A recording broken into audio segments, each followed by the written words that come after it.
Hello, my name is Abe, and this video is sort of going to be the last of the 7 Days of Games videos, even though this is going to be super short, and I'm not going to be playing any games right now.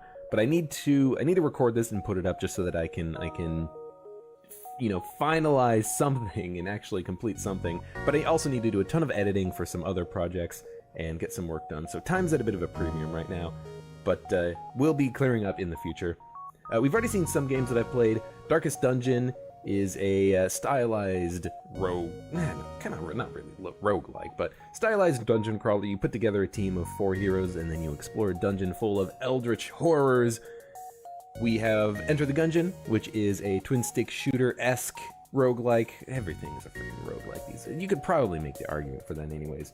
It's all about the guns and the bosses and getting down to the dragon and the lich and killing them. Very fun game. I enjoy playing that, and I would love to continue to play that. There's The Binding of Isaac, you know, Edmund McMillen, Team Meat, all that good stuff. You've probably heard of it. Dungeon of the Endless, which is by Amplitude, if I'm remembering it correctly. Kind of a tower defense dungeon crawler game. You have a team of heroes, and you build towers, or modules as the game calls it, and you have to defend them from waves of enemies in order to find the elevator out of your current floor and go through 12 floors of that. Invisible Ink, kind of the stealth-like XCOM game. You have a team of agents, and your objective is not to get into combat. It's to stay out of combat, sneak, hide, run around, steal loot, and get out of the level before your time is up. Super Meat Boy, another Team Meat game. I would love to play more Super Meat Boy and actually 100% the game, because I've never done that before, and there's a lot of levels that I just haven't played, so I think that might be fun to get back into. Nuclear Throne, they have a daily component to Nuclear Throne, new maps every day, and you can rank on them, so that might be kind of fun to do. And then you know, after the daily, just play a couple of runs, maybe make them half an hour or something like that, and actually just play the game because it's super fun. I've counted those games as days 1 through 6, so for a day 7 game, I give you the following options. First of all, I will be recording a couple of final videos for the XCOM 2 campaign that I never finished, so there will be some videos of that going up shortly. So that could be a day 7, maybe the Long War 2 campaign. I could play some of that. There's many other games on Steam that I would love to play some more of. Vagante, kind of a 2D dungeon crawler game. You pick a hero, you explore a very deadly dungeon, fight bosses, get loot, all that good stuff. There's Rocket League. I play a lot of Snow Day in Rocket League, but I play soccer as well, and I'm okay. I'm not the best. I'm not going to be in any sort of ESL tournaments, but hey, it's still fun to play with friends. You know what I would love to play? I would love to play Dead Space. Dead Space 1, 2, and 3. I've never played 3. I know a couple of people who might be interested in doing that as kind of a cooperative experience. If you want to see some Dead Space, I am game. Another game that might be interesting to play through is Dark Souls 1, 2, 3, Bloodborne, Demon Souls. I have all the systems, I have all the games, or available to me anyways. So I could be playing some of those. They're very fun games to play.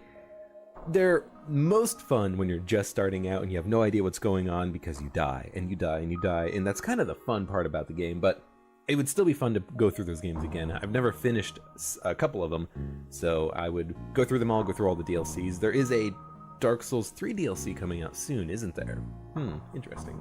Risk of Rain, two-dimensional, pixelated, not really a dungeon crawler or anything like that, but it is kind of a roguelike game. You can unlock characters and unlock new items as you play for future playthroughs.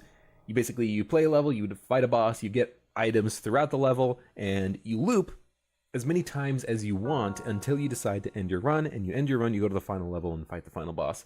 So it's kind of an interesting game. You could play it for, 40 minutes to do a whole run, or you could play it for 4 hours, get absolutely overpowered, and just stomp on the final boss if you wanted to. It's a fun game to play. Sanctum 1 and 2, first-person tower defense games. Very interesting, very pretty, very stylized. I would love to play those games. I have some people who I could do some cooperative adventures in Sanctum with, so if you want to see that, let me know. How about some Factorio? It's a game that's all about building a factory, building systems, building automated processes that mine, convert the materials into other materials, which get converted into other materials. It's a programming game, and as a programmer, that kind of piques my interest. I've seen a little bit about it, I've not played it. It reminds me a lot of, actually, Minecraft, but for not a vanilla reason, because the vanilla Minecraft game, the developers have said they don't like automation in that game, but a lot of mods for Minecraft add automation. It's kind of interesting that some mods basically are completely revolving around automated a Minecraft world. In Factorio is basically you create an automated world. You mine, you convert everything into other materials, and then you get so advanced in the late game that you basically pull out your PDA, type in what you want, and then it gets hand-delivered to you because you've constructed the auto-constructors to construct the constructions for you. So it's a very interesting game. I don't know if it would make a good series, but I could give it a shot. It's got multiplayer, we could try that out. Homeworld 1, Homeworld Cataclysm, Homeworld 2. Really freaking good game, some of my favorites of all time. They would be up on that list anyways. I don't have the remastered versions on Steam, but I do have the original discs for those games, so I could give those a shot. Maybe with the remastered versions, maybe without them.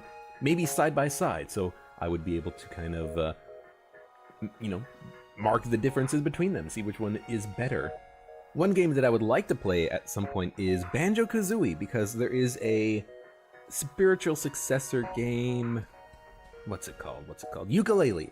Yooka-Laylee is going to be coming out soon, and it's kind of a spiritual successor to Banjo-Kazooie. I don't know if the same people who were involved in Banjo-Kazooie are working on Yooka-Laylee or not, but it's got that same spirit that Rare Games had in the 90s, so I think it might be very fun to play through Banjo-Kazooie. I have it for the 64, I have it for an emulator, and it seems to work decently, so I could record it on either system. And there's a lot of other games that I would like to play, but I gotta draw the line somewhere on this list. So let me know what you want to see, let me know what you think. If you have any recommendations for things you want me to play, let me know. And I would just like to say thank you very much for watching my stuff. Thank you for putting up with me and my delays and my excuses for not having stuff up every day. I want to get better at that, and I want to actually have stuff up more frequently, more reliably. And I think I'll be able to do that soon.